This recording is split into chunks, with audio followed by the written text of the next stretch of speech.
Eu vou falar hoje sobre brincando com o suicídio da alma. Lucas 12, verso 20. Mas Deus lhe disse: louco, esta noite pedirão a tua alma.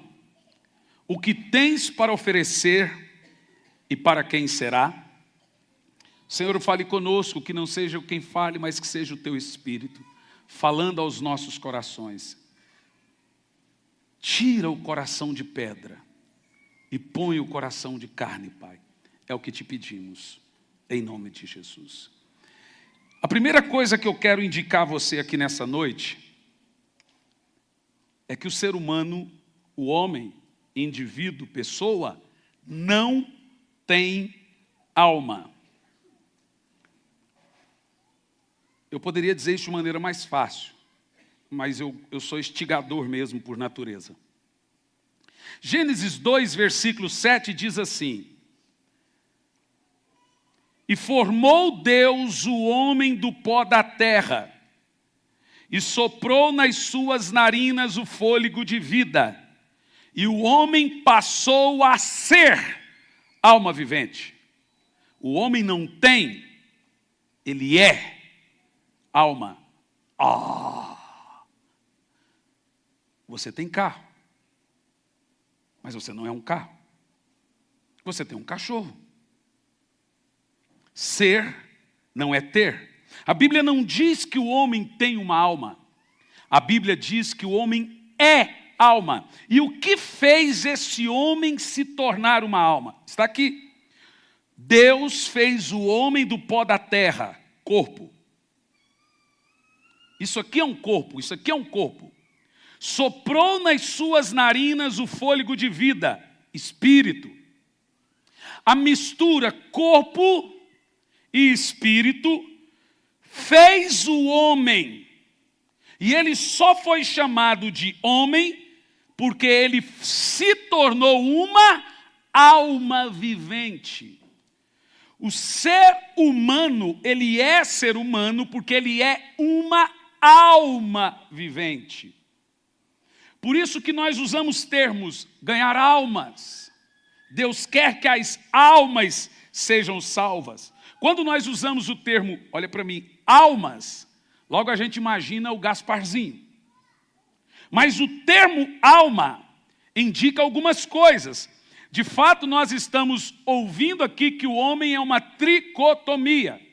Tricotomia é quando você entende que o homem é tripartido: espírito, alma e corpo. Essa é a constituição do homem. O apóstolo Paulo, em 1 de Paulo aos Tessalonicenses 5:23 diz: e o mesmo Deus de paz vos santifica em tudo, o vosso espírito, alma e corpo. Ou seja, o homem é uma alma vivente e não um corpo vivente. Você não é um corpo, você tem um corpo. O corpo é apenas uma casca da pessoa que está aí dentro. Você precisa entender isso. Ou seja, a alma do homem, ela é eterna, o corpo não. A essência da vida do homem está na alma e não no corpo. Por exemplo, quando a alma sai do corpo, o corpo morre. Primeiro livro dos Reis, capítulo 17, versículo 22, diz: e o Senhor ouviu a voz de Elias, e a alma do menino voltou a entrar nele. Você percebeu? O que mantém o homem vivo é a alma. Ou seja, a alma sem o corpo continua vivendo no outro plano, na esfera espiritual. Mas o corpo sem a alma morre. Preste muita atenção. Apocalipse capítulo 6, versículo 9 a 10, você vai ver a alma no outro plano, porém viva. Olha o que diz: e havendo aberto o quinto selo, vi debaixo do altar os textos estão aparecendo ali, não é? As almas. O que que o texto diz? Embaixo do altar de Deus eu vi as almas. Isso significa que quando você morrer, se você tiver Cristo, você vai para o céu. Não é como o adventismo ensina, que o homem fica no pó da terra, dormindo no sono da alma, esperando o juízo. O seu destino não é um chão frio, gelado. O homem só tem 2 possíveis destinos. Um dele é o céu. O texto diz, e havendo aberto o 5º selo, vi debaixo do altar as almas dos que haviam sido mortos pela palavra de Deus e pelo testemunho que deram. Para onde que a pessoa que tem Cristo vai? Para embaixo do trono de Deus, que a Bíblia também chama de paraíso. Aqui indica que o paraíso é embaixo do trono de Deus. Lindo ou não é, gente? Também é chamado de terceiro céu. Então escute, ninguém fora Deus pode matar a alma. Jesus diz em Mateus 10:28, não temas os que matam o corpo e não podem matar a alma. Temei, pois, aqueles que podem jogar a alma e o corpo no inferno. Funciona mais ou menos assim. Quem tem Cristo, se ele morre hoje, ele vai para o céu, para o paraíso. E esse paraíso é aonde? Embaixo do trono de Deus. Quem não tem Cristo, se ele morre agora, ele vai na alma para um lugar chamado inferno. E ali ele fica esperando o julgamento final. Lá no dia do julgamento final, o Senhor pega ele, a alma dele, faz a alma dele voltar para o corpo, então ele é julgado, corpo, alma e espírito. E agora Jesus diz que depois ele é jogado, corpo e alma, no inferno. E o espírito, a Bíblia diz que volta para Deus, é o sopro. Mas depois, lá no juízo, ele é jogado corpo e alma no lago de fogo. Mas por enquanto, quando ele perece, ele vai à alma. Na mesma hora, numa fração de segundos, no abrir e fechar de olhos, o cara ou se dá de cara com Deus, na hora, pá, piscou. Ou... Agora veja bem, a alma vive fora do corpo? Escute, na realidade, quem vive é a alma, gente. A essência é a alma. Por isso que nós somos alma vivendo em um corpo. A Bíblia Sagrada relata que a alma continua vivendo fora do corpo, como nós já notamos. Em Lucas 16, dos versos 24 a 31, nós temos uma parábola. Na realidade, a Bíblia não diz que é uma parábola. Jesus disse, aconteceu. A história é do rico que morreu e foi para o inferno. Vamos ler, por favor, a partir do versículo 18, se puder. Põe no verso 18 para mim. Volta, aí. Deixa nesse texto. Ora, havia um homem rico que se vestia de púrpura e de linho finíssimo e que todos os dias se regalava esplendidamente. O texto não está dizendo que rico vai para o inferno e pobre vai para o céu. O texto está dizendo que o rico não se preocupava com a salvação, porque era rico. É isso. E Jesus continua dizendo, verso 20. Havia também um mendigo chamado Lázaro, coberto de chagas, que jazia à porta daquele. Deixe-me te dizer, o politicamente correto não gosta que isso seja pregado, mas isso é evangelho. Quem está pregando isso é Jesus, o príncipe do amor. Isso é evangelho. E o texto continua. Esse mendigo desejava alimentar-se das migalhas que caía da mesa do rico. E até os cães vinham lamber-lhe as úlceras. Está falando do sofrimento do homem na terra. Aconteceu que morreu o mendigo e foi levado pelos anjos para o seio de Abraão. Você percebeu? Instantaneamente, quando o salvo morre, os anjos do Senhor o levam para embaixo do trono de Deus, que Paulo chama de terceiro céu, e ali é chamado de paraíso, seio de Abraão. Quem entendeu isso? Está claro ou não está? Mas observa, porque tem gente que pensa que Deus não manda ninguém para o inferno. Ele não manda mesmo. São as pessoas que não querem ir para o céu. Não, mas as pessoas querem ir para o céu com as palavras, mas mostra o contrário, com a vida. Observa o texto. Um morreu e foi levado pelos anjos para o céu. Agora continua o texto. O rico também morreu e foi sepultado. Mas olha o que acontece com o outro. Leia lá. Aonde? Então responda para mim. As pessoas vão ou não para o inferno? Gente, tem gente que eu acho que parece que a gente está pregando hebraico, aramaico, baralaico. Porque essa palavra ela é tão estranha hoje em dia nas igrejas, que se você fala assim, opa, inferno, que isso? O que é isso? É Bíblia. Observa o texto. No inferno, estando em tormentos. Então o inferno não é igual a propaganda da cerveja, não, irmão. Levantou os olhos e viu ao longe a Abraão no paraíso, no seio. Ele está onde? Agora observa que coisa interessante, que Jesus vai nos ensinar aqui sobre a realidade de quem morre sem Cristo. Essa é a realidade. Verso 24. Então ele, no inferno, clamando, disse, opa, está a alma dele lá. Então ele tem o quê? Ele tem o quê? Então a vida do homem não é igual de um animal. Quando morre, tudo acaba. Na realidade, quando morre, tudo começa. E continua assim. Pai Abraão, tem misericórdia de mim e manda Lázaro que molhe a ponta do dedo e me refresque a língua, porque eu estou atormentado nessa chama. Opa, aqui tem um dado importante mencionado por Jesus. O cara está no inferno e ele tem sensações físicas.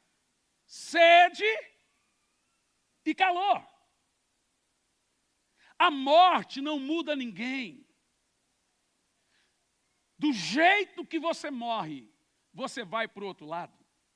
As pessoas precisam saber que a vida, a eternidade delas está em jogo. Por isso que Jesus começa o texto, eu lido aqui, louco, essa noite pedirão a tua alma, irresponsável, a sua vida é curta, uma vida só nós temos e é muito curta. Agora tente contar a eternidade, 100 anos, 1000 anos, milhões de anos, atormentado. Será que Deus é sem amor por isso? O amor dele está diante de todos. A porta é estreita, mas está aberta. Todos são convidados à festa. São as pessoas que rejeitam esse amor. Agora continua o texto. Disse, porém, Abraão, olha que coisa interessante que você está lendo comigo. Filho, de que, o termo ali Abraão é Deus, é um termo metafórico. Do que Deus chama o camarada que está no inferno, gente? Responda. Bom, então você já ouviu alguns termos assim, todo mundo é filho de Deus. Deus ama todo mundo. É verdade. Deus ama até quem está no inferno. O amor de Deus é uma coisa, a salvação de Deus é outra coisa. Olhe bem para mim. O amor de Deus é ilimitado. A salvação é restrita. O amor é pelo mundo todo. A salvação é para aquele que crê. Eu volto nesse texto em alguns segundos. João capítulo 1, no versículo 12, por favor, esse não estava no script, meu filho. Mas daqui um pouco eu volto em Lucas 16 e 25, para você entender. Porque o mundo por aí vai dizer que todos são filhos de Deus, mas a Bíblia diz que não.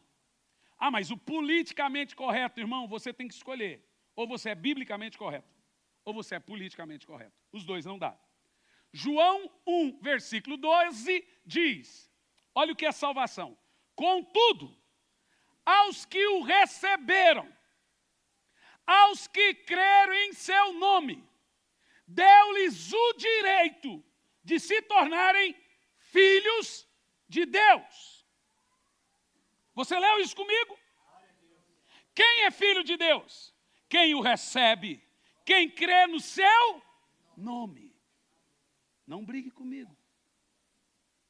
Eu apenas estou citando a Bíblia para você. Para alguns que estão me conhecendo, aprenda uma coisa sobre mim.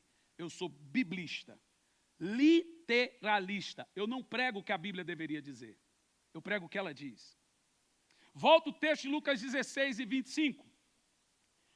Porque aqui nesse texto, você vê Deus chamando o camarada no inferno de filho. Deus ama todo mundo. Deus amou o mundo de tal maneira, para que todo aquele que nele crê não pereça. Viu? Ele amou muito de tal maneira, mas para que todo aquele que nele crê não pereça, mas tenha a vida eterna. Você percebeu? O amor é pelo mundo, a salvação é para aquele que crê nele, que recebe ele, que confessa ele como seu único e suficiente Salvador da sua vida. E depois de Deus chamar, e eu noto aqui uma coisa interessante, a exegese ensina que o termo maiúsculo, mas não só a exegese, se você escrever alguma coisa em maiúsculo no WhatsApp, dar-se a ideia que você está falando um pouco mais alto ou gritando. Você sabia disso? É uma regra. Tem gente que só fala gritando comigo na internet. Então, se você não sabia, você está sabendo agora. Escreve em minúsculo, porque quando você escreve maiúsculo, a ideia é que você alterou-se. O texto ali diz filho, em maiúsculo, quer dizer que Deus falou aquilo com emoção. Deus olhou para o camarada no inferno e disse, filho. A intenção é, Deus vai tirar ele do inferno porque Deus está sentindo a dor dele. Porque ele é filho de Deus ali no inferno. Vamos ver. Filho, lembra-te que recebeste os teus bens em vida, Lázaro igualmente os males, agora ele é consolado e você atormentado. Continua. Além de tudo, agora você vai ver, porque nesse texto, nós vamos desconstruir pelo menos umas 30 heresias num só texto. A ideia do purgatório. Purgatório para mim é casa de pulga. Estou brincando. O termo purgatório, a ideia é que é um lugar na doutrina onde as almas ficavam ali sendo purgadas, sofrendo e depois tiradas. Mas Jesus diz isso? Não. Jesus está dizendo que tem um grande abismo. O que é esse abismo? A Bíblia diz, Isaías 14, versículo 12, Ezequiel 28, versículo 1, Ezequiel 33, versículo 4, Jeremias 1, versículo 5. A Bíblia diz, nesses poucos textos que eu mencionei, a Bíblia diz também em Marcos, no capítulo 5, que o abismo é a morada dos demônios. Que também é chamado por Pedro de Tártaro, prisão. Então veja, o inferno, ele tem 3 compartimentos. Todo o ambiente é Sheol, o inferno. À esquerda, Geena. No meio, o abismo. Lá em cima, ficava o paraíso. Isso mesmo. Até quem morria, que não era ímpio, ia para o Sheol. Mas a Bíblia diz que Jesus morreu, desceu ao centro da terra. O que ele foi fazer? Foi lá naqueles que estavam naquela dimensão, a quinta, o Sheol, e levou o paraíso para embaixo do trono de Deus. E por que isso teve que ser depois da morte de Cristo? Porque ninguém pode ser salvo sem Jesus. Até os profetas estavam lá. Mas Jesus agora morreu, pregou para eles e os levou. O sangue dele agora foi capaz de remir todos. Então você vai encontrar na Bíblia por várias vezes Abraão, Isaac, Jacó, Davi, todos dizendo, a minha alma descerá ao Sheol, ao inferno. Por exemplo, Davi disse, Senhor, não permita que a minha alma permaneça no Sheol. Então Jesus teve que morrer para levar esses. É lindo ou não é, gente? Maravilhoso, porque a salvação tinha que passar por Cristo, de todos. Então observa o seguinte, esse abismo separava o paraíso do Giena. Giena era onde ficavam os ímpios. No meio, o paraíso, a habitação dos demônios. À direita, num alto suspenso, o paraíso. Giena, abismo, paraíso. Quem aqui começou a ler meu livro, O Anjo Caído? Você viu? Teve uma irmã que disse que teve pesadelo e parou. Teve pesadelo. Então isso é bem explicado ali. Então preste atenção. Agora o paraíso, aonde ficam os que têm Cristo, os mortos que receberam Jesus, não está mais no Sheol. Está no terceiro céu, embaixo do trono de Deus. Porque foi preparado para os salvos. Quem entendeu essa aplicação? Por isso que Jesus disse que agora o rico olhava e via o Lázaro lá no paraíso. Mas olha o que Jesus diz. Tem um grande abismo entre nós. De sorte que os que querem passar daqui para lá, não podem, nem os de lá para cá. Jesus está dizendo que o dia que você chegar no céu, nunca mais você sai do céu. Você será salvo para sempre. Jesus também diz que um que estiver no inferno uma única vez, não sai nunca mais. Jó disse que Deus colocou a nós o direito de morrer, viver e morrer só uma vez. Depois disso segue o juízo. Então vai para mim, vai por mim. Não acredite que você vai reencarnar. Não acredite que você vai no purgatório lá, tipo Lost, Caverna do Dragão. E você vai sofrendo ali até melhorar de vida. Talvez Caverna do Dragão, nunca mais sai de lá mesmo. Não acredite nisso. Do jeito que você está agora, se você morrer, você vai para o outro lado. Quem está sem Cristo, vai sem Cristo. Quem está com Cristo, vai com Cristo.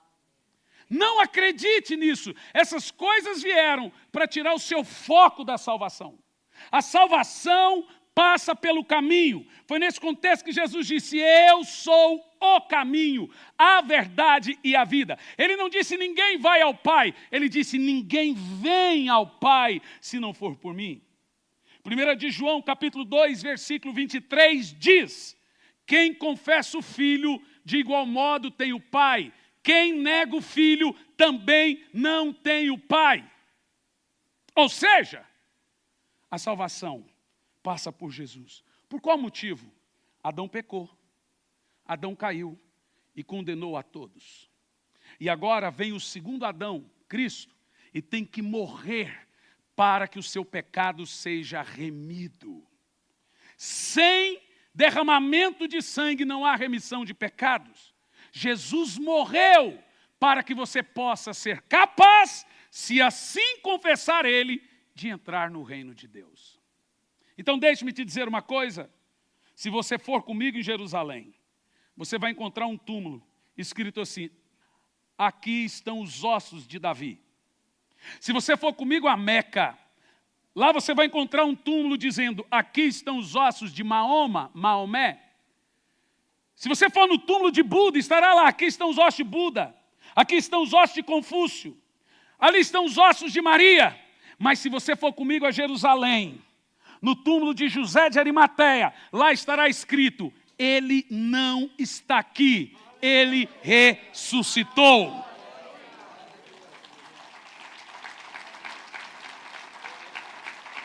Então escute, Jesus fez algumas coisas para que você fosse salvo.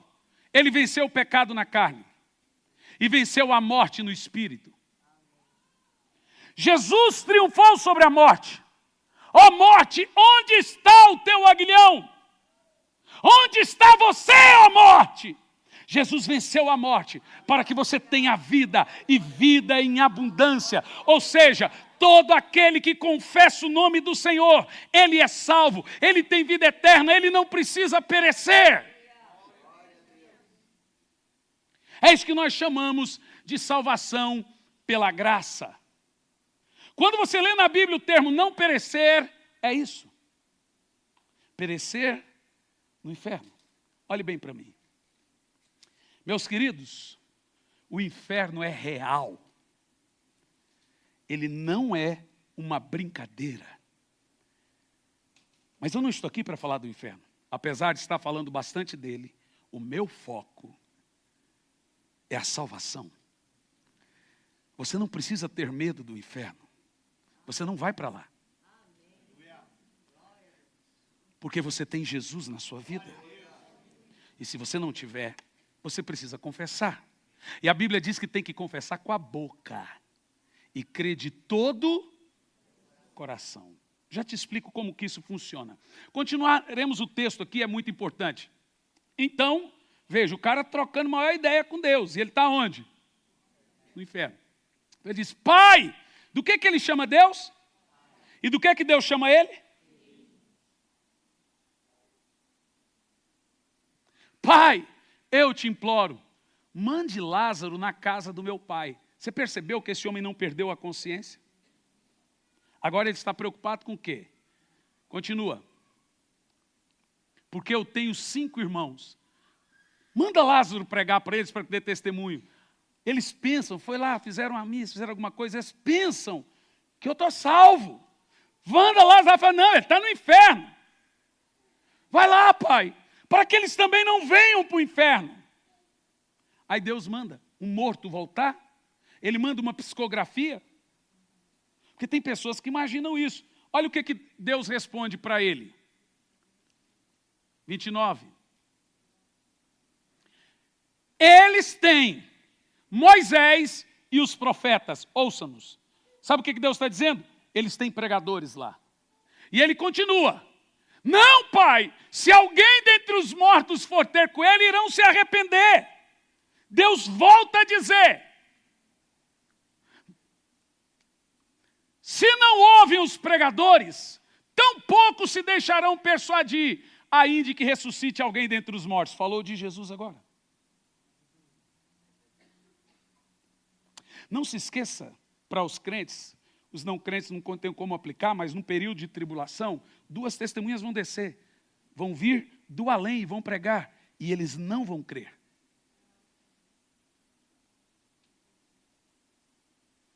O que o Senhor está dizendo para esse camarada? Literalmente, louco, essa noite pedirão a sua alma. O que tens para oferecer e para quem será? A alma é o centro da razão. É aonde sente dores. É aonde tem medo. É aonde tem consciência. Toda vez que você ouvir o termo consciência, a Bíblia chama isso de alma. A sua consciência é a sua alma. Todas as dores estão na consciência. Todas as lembranças estão na consciência. Eu costumo dizer que o inferno é uma macrodepressão e a depressão um microinferno. Eu não gosto de falar, mas pela graça de Deus eu sou formado em psicologia comportamental e pastoral.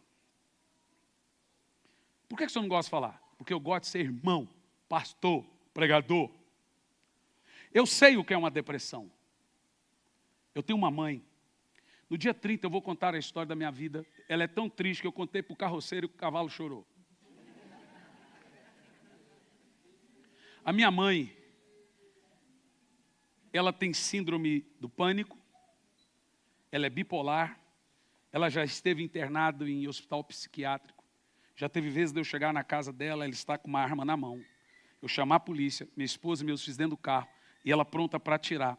A polícia dizer, se nós entrarmos, ela apontar a arma, a gente vai ter que se defender. Eu falei, então entra, mas se você entrar, ela te atira. Eu tive que enfiar o pé na porta e me meter no meio dela e a arma. Essa é a minha mãe. Eu vou te dizer o que é depressão. Eu vou te dizer o que é depressão. Primeiro, que a ciência não tem um estudo que estuda a emoção do homem. Por isso que psicologia não é considerado medicina. Psicologia, ela não estuda a razão e nem a ciência. Ela estuda o que não se toca. Alma, emoção e comportamento. Por isso que consciência faz parte de um estudo científico chamado fenomenologia. Porque a ciência não reconhece alma e nem emoções. A ciência não reconhece o que ela não toca.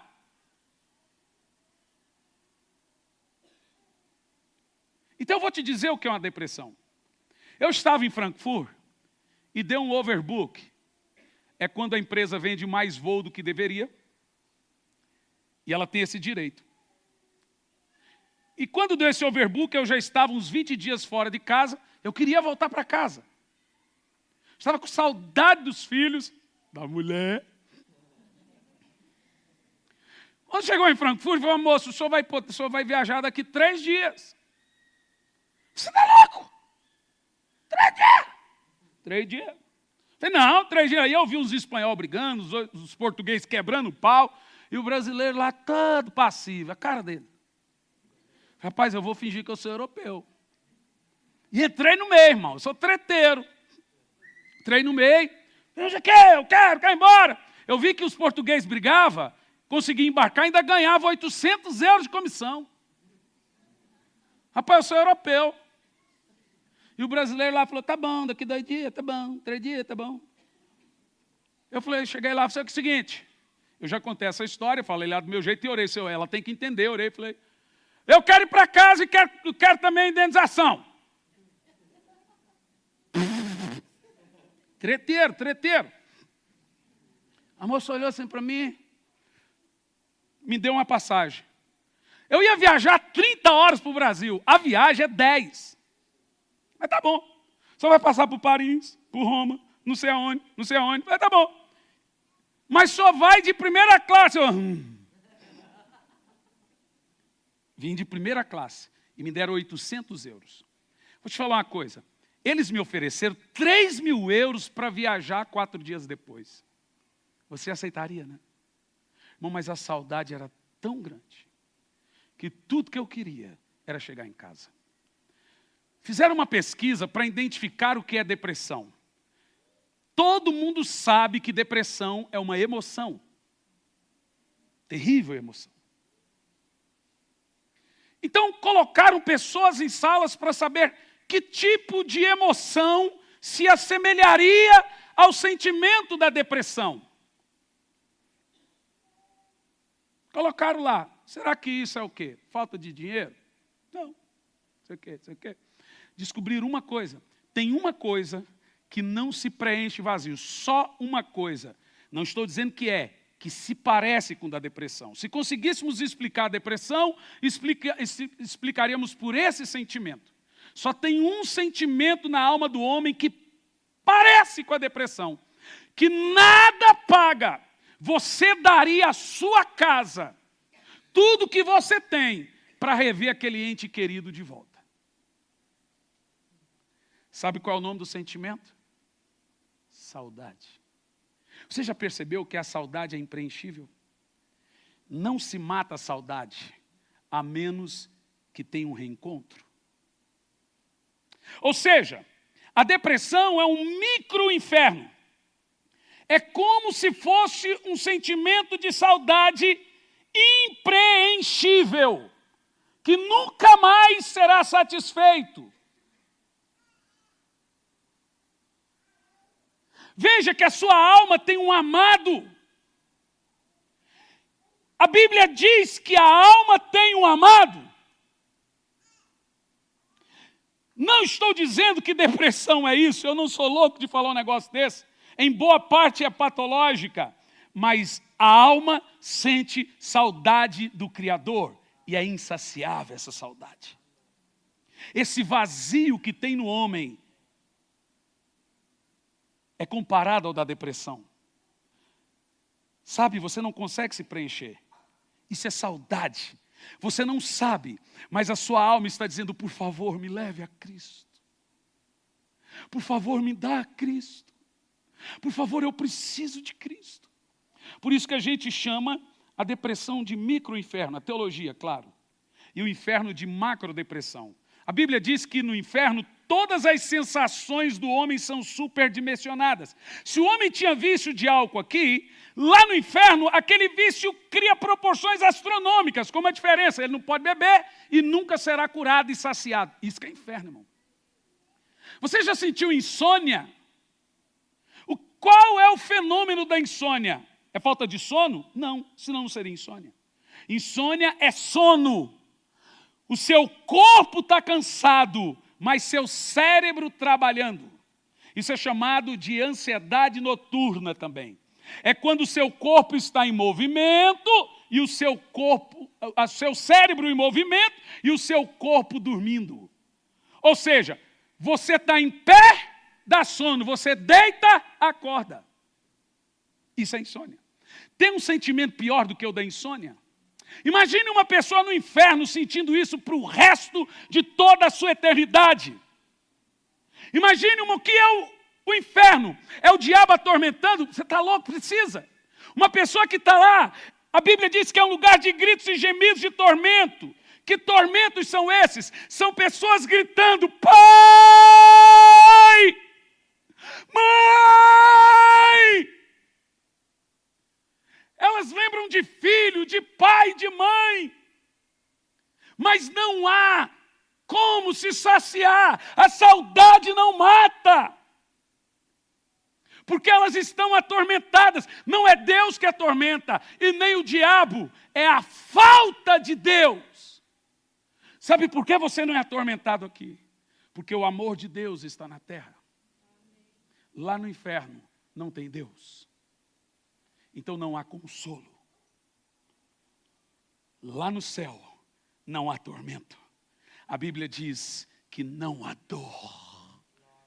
E não cai nessa bobeira que é chato, não.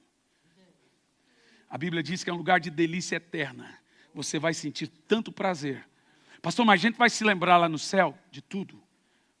Mas como lembrança, a dor que é tirada, a lembrança não. Entendeu?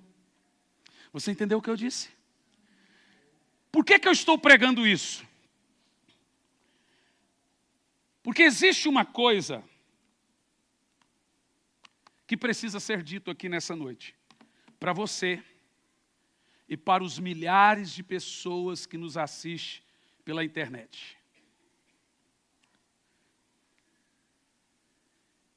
Eu lembro quando eu era criança, o meu pai contava uma história de um rapaz rico, mas muito rico, que passou a ter pesadelos. E nos pesadelos ele ouviu um grito assim: a eternidade, onde vou passá-la? E ele acordava e ficava em pânico. E perguntava, ia no psiquiatra, ia no psicólogo, ia em tudo. Moço, o que está acontecendo? O que você está ouvindo? Eu ouço um grito: a eternidade, onde vou passá-la?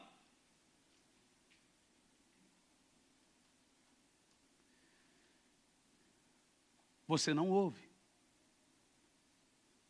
Mas esse é o grito da alma. A eternidade. Onde vou passá-la? Deixe-me te dizer uma coisa. O céu é lugar de cura. Não existe doença no céu. O céu é lugar de alegria. Não existe tristeza no céu. Deus está lá. Mas o inferno não. Só tem uma maneira de você ser salvo. Fazendo boas obras? Não. Você é salvo pela graça. Pelo sacrifício de Cristo. Sem nenhuma amarra. Nada do que você fizer compra a sua salvação. A única maneira de você ser salvo é oferecendo a sua alma a Cristo. Reconhecendo Jesus como o único e suficiente Salvador da sua alma. Senhor Jesus, entra no meu coração. Faça morada na minha vida. Perdoe os meus pecados. Eu te reconheço como meu único e suficiente Salvador. A partir de hoje, eu sou uma nova criatura em Cristo Jesus. As coisas velhas se passaram e tudo se fez novo. Deus não vai se lembrar de nada do que você fez no passado. Sabe qual é o nome disso? Graça, favor e merecido. Você ouvindo essa mensagem, você não consegue agradecer por tamanha salvação. Aí cabe uma outra pergunta. O que eu tenho que fazer para ser salvo? não rape mais os cabelos do sovaco. O que eu tenho que fazer para ser salvo? Não corte o cabelo.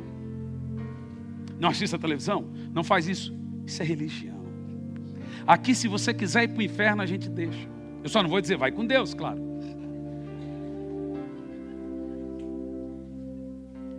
Mas há só um caminho. E esse caminho é através da cruz de Cristo. Ele que pagou a ira de Deus. Ele que satisfez a justiça da lei. Ele que derramou o seu sangue na cruz. Até mesmo Maria, uma mulher santa, mais bem-aventurada entre todos, ela disse: a minha alma se alegra em Deus, meu Senhor. Meu espírito se alegra no meu Salvador. Ela estava com Jesus no colo e ela o chamou de meu Salvador. Se até Maria, a Santa Maria, que de fato foi, não é qualquer mulher que carrega o Filho de Deus no ventre, irmão. A Santa Maria precisou de um Salvador. Quem é você para negar tamanha salvação? Não renegue a salvação. Creia. Se você é cristão, é momento de você consertar a sua vida. Se você está desviado, é momento de você voltar para Cristo. Se você ainda não confessou Jesus como seu Salvador, é momento de você convidar para Ele entrar no seu coração. Eu quero que todos fiquem em pé.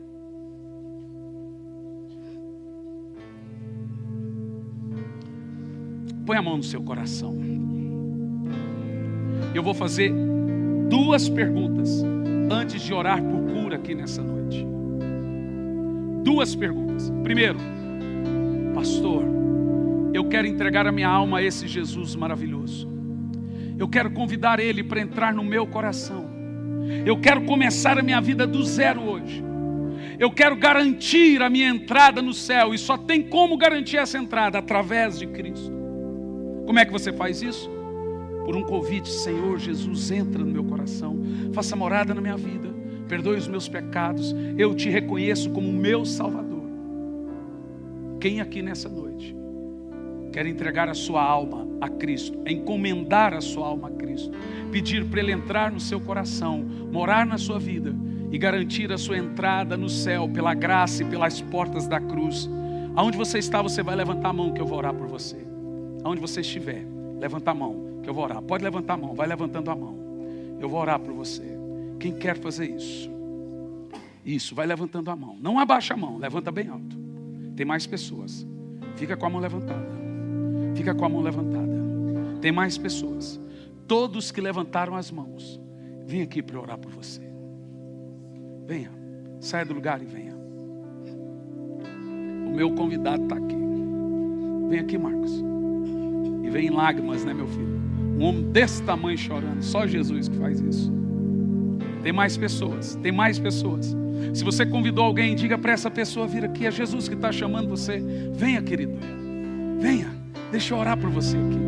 Venha, meu filho. É você mesmo que eu estou chamando. Você está me vendo, eu estou vendo você, rapaz. Às vezes a gente fica tímido, né? Olha, qual é o seu time, cara? É Jesus, salva-se mesmo. Tem mais pessoas aí. Eu sinto no meu espírito que em mais um minutinho tem mais gente aí. Vem aqui, querido. Olha quantas pessoas. Irmão, não há um momento mais alto num culto do que esse. Nós estamos determinando o futuro das pessoas. Pregação não é lugar para criança. Você pode mandar pessoas para o inferno ou para o céu. Isso é coisa séria. Igreja é coisa séria. Eu vou fazer o segundo apelo.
estava afastado, ferido com a igreja, mas eu quero voltar para Jesus hoje. Tem alguém que quer fazer isso? Levanta a mão que eu vou orar por você. Tem alguém? Levanta a mão que eu vou orar. Quem estava afastado e quer retornar. Se tem, levanta a mão que eu vou orar. Todos aqui já têm. Você que está aqui à frente com a mão no seu coração. Meus filhos amados, queridos, com muito amor no seu coração pelos perdidos, estenda as mãos aqui. Você tem entendido por que nós somos a igreja da graça? Porque eu não sei pregar outra coisa, eu só sei pregar o evangelho da cruz. O evangelho que nós pregamos é muito simples. Estenda as mãos.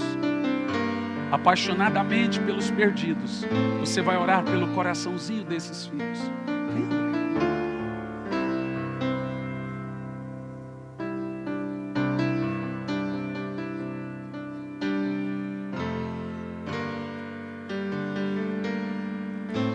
Eu sinto uma unção do Espírito Santo aqui.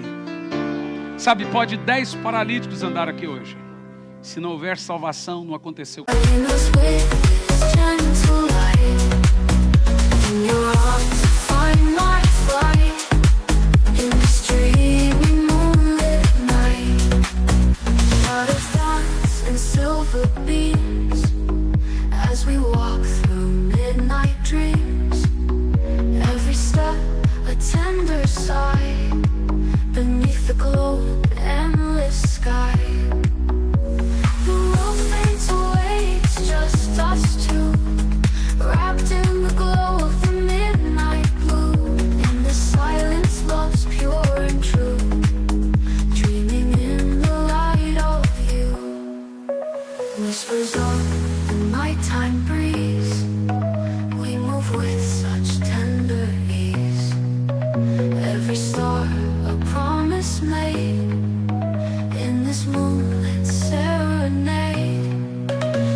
Você com a mãozinha no seu coração, você vai orar comigo. Senhor Jesus, repita: Senhor Jesus, entra no meu coração, faça morada na minha vida, perdoe os meus pecados, faça com que meu passado seja jogado no mar do esquecimento. Diga assim: a partir de hoje, eu sou uma nova criatura em Cristo Jesus. As coisas velhas se passaram e tudo se fez novo.